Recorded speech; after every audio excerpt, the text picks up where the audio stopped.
Welcome to Survivor Scale, the show where we break down all of horror's greatest characters to find out who has the skills, experience, and mentality to be the ultimate survivor. I'm H2 Mass, and today I'm breaking down every main character in John Carpenter's 1978 inhuman horror, Halloween, where a murderous psychopath breaks out of captivity and returns to his hometown of Haddonfield to wreak havoc on its unsuspecting citizens.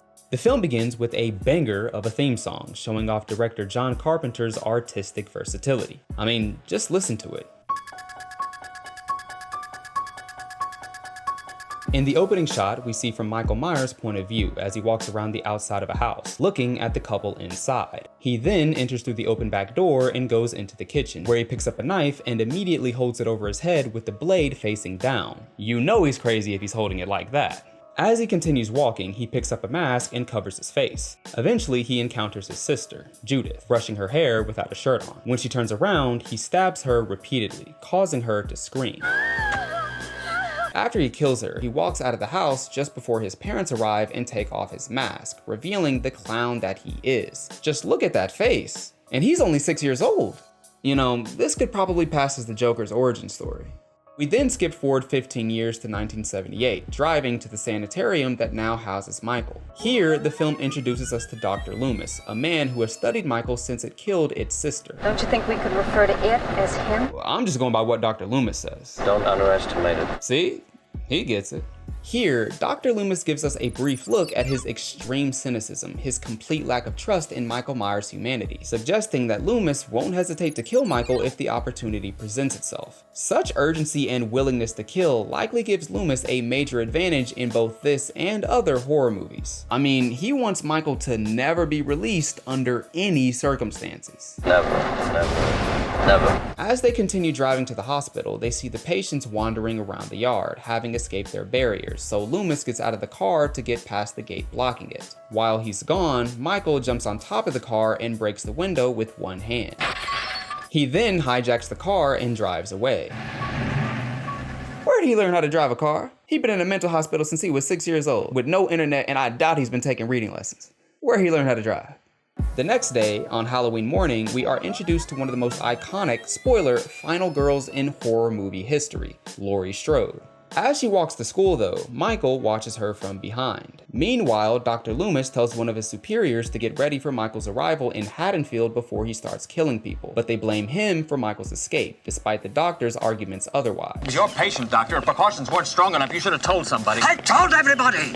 Nobody listened. I don't know why you blaming him. He clearly knew what was up. At school, Laurie sees Michael watching her from outside, but she turns away to answer a question. When she looks outside again, Michael is gone. So he somehow got into the car, started it, and drove away in the 10 seconds that she was talking?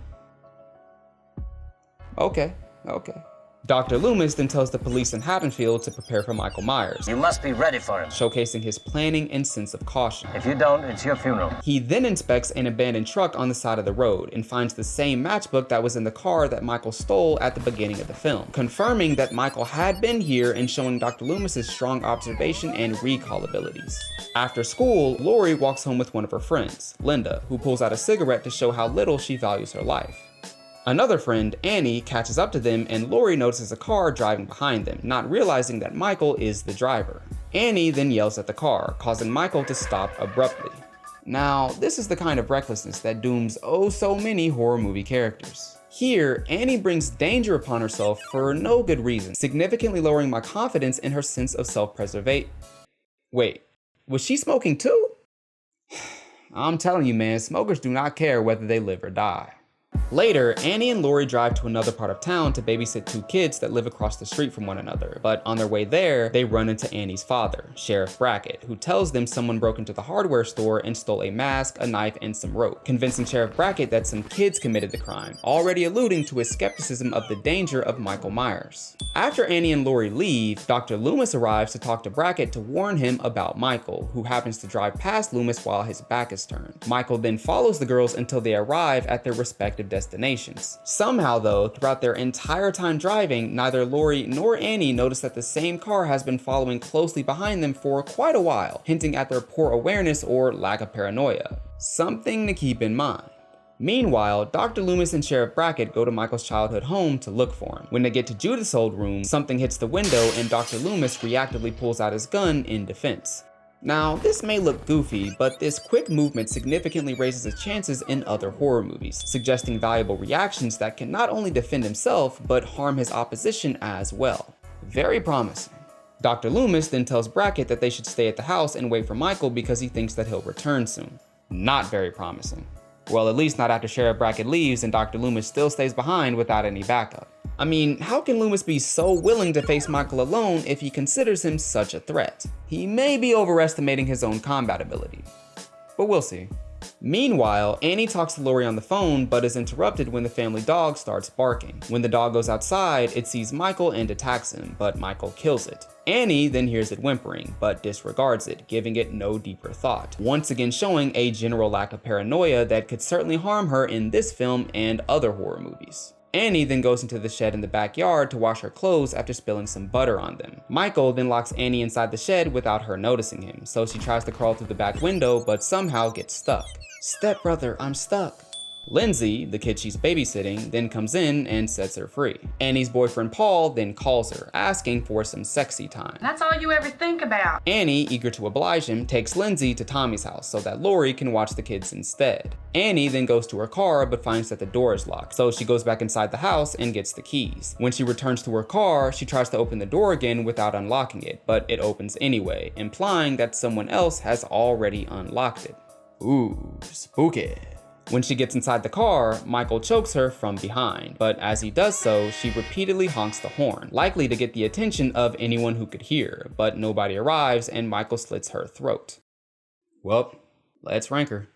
Annie doesn't stand out in any particular way, but she seems outgoing and talkative, cracking a lot of jokes, so I think she'd be well suited for social situations. In her death, she largely gets caught off guard, not realizing the danger she was in. While she did have plenty of opportunities to showcase some awareness and caution, she doesn't, and instead has a pretty average performance in those areas. I mean, if she had taken the dog more seriously, especially after hearing it whimpering, she may have realized the danger of her situation much earlier and probably would have fared far better. However, she did show some ingenuity when Michael choked her, honking the horn to alert people of her situation. It may not have worked here, but small things like this can greatly improve a character's chances of surviving, even if only a little. She probably should have honked the horn a few more times though. Despite this ingenuity, however, I'm still placing her in D tier, with her strongest performances coming in supernatural horror movies and her weakest performances coming in sci-fi horror movies. Later, Tommy sees Michael carrying Annie's body into the house and screams that he sees the boogeyman. Laurie then rushes in and looks behind the curtain, but she doesn't see Michael and believes that Tommy is simply making it up, again showcasing her lack of vigilance. Back at the Myers house, Dr. Loomis waits outside, smiling creepily, before Sheriff Brackett startles him from behind. Brackett then reaffirms his skepticism of Michael Myers, saying that he doesn't want to wait outside all night when nothing will even happen, but Loomis reassures him of Michael's danger. Brackett then relents and agrees to wait with the doctor, but tries to take the blame off of himself in case things go wrong. If you are right, damn you for letting him go. What? You trying to put this on me? Ain't you the cop? Ain't it your job to make sure everyone's safe? Why is everyone blaming Loomis for this? Like he's supposed to be the one that's keeping everyone safe. Like, could someone else take some responsibility? Please.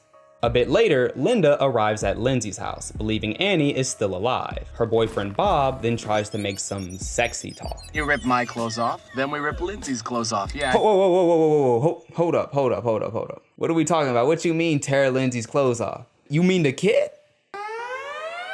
That's a red flag. No, that's a red flag.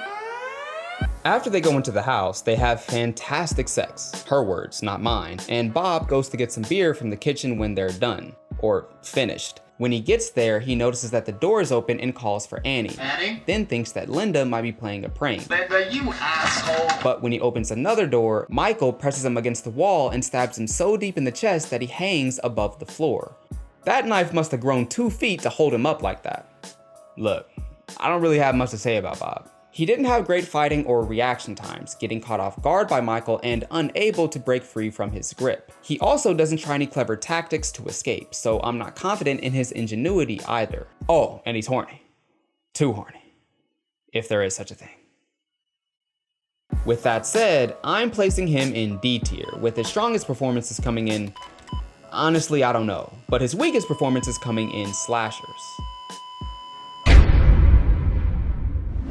Michael then walks into Linda's room, wearing a sheet to hide his appearance. Mistaking him for Boob, Linda shows him her bobs. See anything you like? But Michael don't care about none of that. He just wants to kill people. So when she asks him about the beer Bob was supposed to get, he doesn't respond, and simply stands in silence. Linda, frustrated, then gets up and calls Lori to find out where Paul and Annie are. As she does so, she turns her back to Michael, who walks up behind her and chokes her to death. Her acting is also...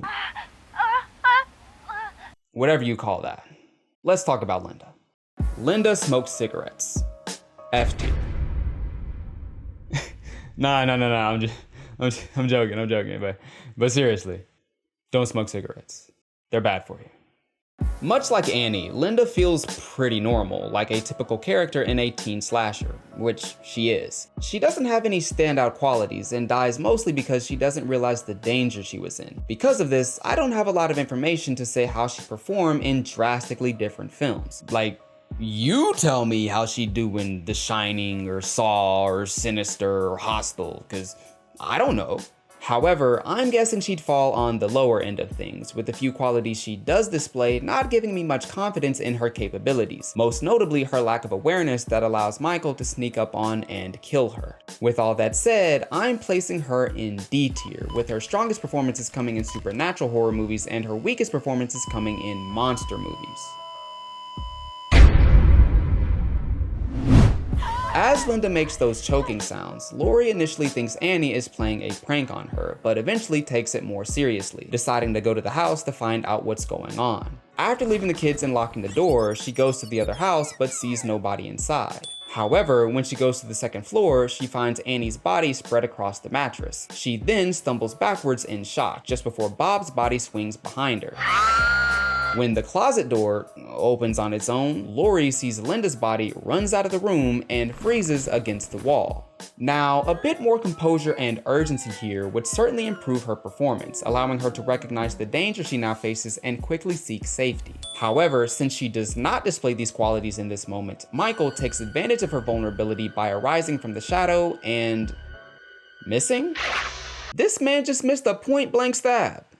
Lori then falls over the railing, landing headfirst on the staircase 10 feet below her, but quickly gets up. When she reaches the door, she finds it locked. Realizing that Michael is still pursuing her, she looks for another way out instead of trying to open the door while staying in one spot, allowing her to maintain some distance from Michael. When she makes it to the kitchen, she locks the door to keep Michael out, and tries to leave through the back door but finds it jammed by a rake. She keeps trying to fiddle with it until Michael breaks through the other door, after which she breaks through the window, moves the rake, and runs away, showing some nice willpower to break through a window with her bare hands to stay alive. When she gets outside, she screams to the neighbors for help, but nobody answers, so she goes back to Tommy's house but realizes that she has lost the keys. She bangs on the door to wake up Tommy and makes the mistake she avoided earlier by standing outside the house as Michael continues walking towards her. Here, she's relying far too heavily on some kid to help her when she could just continue running away, as she should now realize that Michael only walks. I don't know, it's just really funny to me that she just stands in the same spot trying to open the door, trying to get Tommy's attention while Michael slowly walks towards her for like a whole minute. Like, you could just move, yeah. Luckily for her though, Tommy is no ordinary kid and wakes up in time to open the door and let Lori inside. After she enters, she immediately tries to call the police, but the phone doesn't work, so she hangs up. She then notices the open window and realizes that Michael may have gotten into the house. After this, she makes a very poor decision as she sits down on the floor with little cover, making it easy for Michael to sneak up on her, which he does. Bro missed again! That mask must have an accuracy debuff. Lori then manages to stab him with a knitting needle, showing some nice reflexes, preparation, and combat ability. Michael then collapses to the floor. Lori then grabs his knife and looks at his body. Thinking he died, she drops the knife and relaxes. Here, she shows her lack of urgency, not running away or solidifying the kill when she has the opportunity to do so. Such passiveness could certainly harm her in other situations, so keep that in mind. She then goes upstairs to check on the kids, but when Michael walks up behind her, she tells them to go into another room and lock the door. She, however, goes into a different room, opens the door to the balcony, and then hides in the closet, trying to trick Michael into thinking she ran away. Personally though, I think running tends to work better than hiding, as it doesn't rely so much on the villain's incompetence. When victims hide, they usually just hope that the villain won't find them, which gives them far too much power. But if you're determined to hide, at least get some distance first, or try to have a plan for if they do find you. Of course, Michael then breaks through the door. Fortunately though, Laurie did have some kind of plan, and had tied some rope around the handles to the closet, giving her time to grab a hanger and stab Michael with it. He then drops the knife and collapses to the floor again. Laurie then picks up the knife and checks to see if he's dead. She then drops the knife right next to his body? Why would you do that? You just did this not even 10 minutes ago. Stab him again, or at least hold on to the knife, damn. She then limps out of the room and tells the kids to go to the neighbor's house to call the cops. You mean the same neighbors that didn't answer you earlier? All right. And she doesn't even go with them. Instead, she stays behind and leans against the doorframe. Why is she still here? Like, even if Michael is actually dead, which, come on, you know he's not, but even if he were, why would she not go with the kids? What sense does that make? Laurie is really starting to fumble. Of course, Michael gets back up and walks towards Laurie, who doesn't hear him at all. He then starts choking her. Luckily for her though, Dr. Loomis saw the kids running out of the house and realized that Michael was probably inside, so he entered and ends up shooting Michael before he could finish killing Laurie. He then shoots him a few more times until he falls off the balcony. However, when he goes to check his body, he finds him gone. Spooky. But that's the end of the movie. Let's talk about Laurie. Look, I know she's iconic and all, but she did not perform that well in this film. Her passiveness left her vulnerable to much of Michael Myers' assaults and would have resulted in her death had she not gotten lucky with Dr. Loomis's arrival. She lacks that killer instinct, the willingness to solidify Michael's death. Instead, she relaxes after even the slightest pause in action, simply throwing away her weapons when the danger isn't staring her in the face. Now, this isn't to say she performed terribly though. She does have some good reflexes and a few positive ideas, like tying the handles in the closet together to buy her some time in case Michael found her. She also has the willpower to break through the glass with her bare hands, a quality that can help her in these kind of desperate situations. All in all though, I have to say that I'm fairly disappointed in Laurie. She simply lacks that desperation and sense of urgency that works well in horror movies. Luckily for her though, it's not enough to put her at the bottom, so I'm still placing her in C tier, with her strongest performances coming in survival horror movies and her weakest performances coming in zombie movies. Now let's talk about Dr. Loomis. Dr. Loomis has quite a bit going for him. Despite being a bit older, he has strong reflexes, reacting with intent to kill when the situation arises. Because of this, I'm confident that he won't hesitate to kill his opposition when he has the opportunity to do so, allowing him to capitalize on these rare situations. He's also observant, recognizing the same matchbook that he saw early in the film to confirm Michael's location later on. However, he's not perfect and may focus far too heavily on Michael, perhaps ignoring any other threats that may arise. I could see this tunnel vision leading to him missing important details or overlooking danger outside of his main objective. Additionally, his persuasive skills may also need some work, as he was unable to convince anyone of Michael's danger before it was already too late. I also think that his positive performance in this film may be more closely tied to his role than the other characters. As Michael's doctor, he had a uniquely informed opinion of him, so he knew how he operated and understood his danger more than anyone else, which might mean he'd perform much more poorly in a situation where he doesn't have such a strong relationship with the villain, if one even exists. Overall though, these negative qualities don't hold him back much for me, so I'm still placing him in A tier, with his strongest performances coming in mystery horror movies and his weakest performances coming in Lovecraftian horror movies. Now it's time to give out the awards. Well, one award and one whatever the opposite of an award is. First off, the Ultimate Survivor Award goes to the character most likely to survive a random horror movie, and I'm giving it to Dr. Loomis. Before I took a closer look at this film, I thought I'd give this award to Laurie, but as I kept watching and analyzing, it became clear to me that Loomis is the stronger candidate. His preparation, sense of urgency, and reactions gave him great versatility, giving me much more confidence in his performance in high-pressure situations. His observational skills and intelligence would allow him to both plan ahead and respond well to a variety of threats. Dr. Sam Loomis is the ultimate survivor.